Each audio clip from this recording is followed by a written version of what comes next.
Spomenuli ste ovdje da ste bili u inozemstvu, kako vas nije, osim što vas je put nanio tamo, kako da niste ostali tamo živjeti? Pa došla je žena po meni. Ja sam otišao u Amsterdam, pa nisam baš siguran da sam izabrao pravi grad za Zašto? Pa zato što sam vrlo brzo se snašao u onom elementarnom nivou. 2-3 dana sedmično sam radio fizički, što je bilo sasvim dovoljno da se onim najjeftinijim samoposlugama kupe te kobasice i te budalaštine, da se plati stan. I onda sam, upravo da vam kažem, zbog te ogromne ponude pušio i hašiš tamo, evo, prosto nema razloga da me ljudi cijene više nego što To je razlog za ne cijeniti nekoga.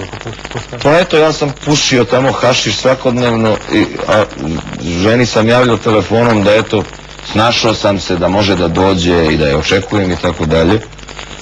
I onda je ona došla sa malim milion i pošto sam ja otišao već kad sam napravio drugo dijete, pa sam rekao ajde idemo sad da se snađemo. Došla je sa stomakom i s malim milion u taj moj idiotski stan. I vidjela da se ja ništa, da sam na nekom smeću našao neki usisivač kao koji je napitala imamo li usisivač.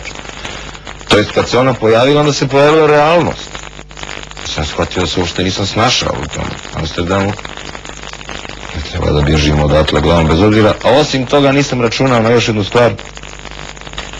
Evo, prosto jedna mala pikanterija o Evropejcima i o njihovom kosmopolitizmu. Moje ženi je majka Njemica i njoj je maternji jezik njemački. Ja pojma nisam imao da Njemci o Holanđanima misle sve najgore.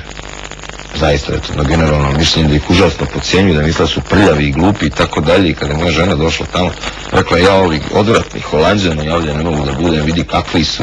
I onda počeli mi pokazuju na ulici. Sad tamo, znate, Amsterdam je turistički grad, dolaze stvarno svakakve budale.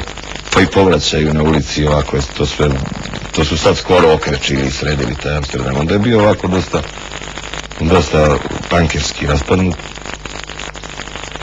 I ja sam shvatio da tu, ja sam zamišljao, vrlo romantično da će moja žena vrlo brzo kao jedna Evropejka tu da pije kafu s nekom komšinicom Holanđankom koja će da je nađe posao u struci i tako dalje i tako dalje. Međutim, snovi su se vrlo brzo raspršili jer realnost zaista ima tu vrstu jedne neobične osobine da svojom jačinom rasprši snove. I vratite se.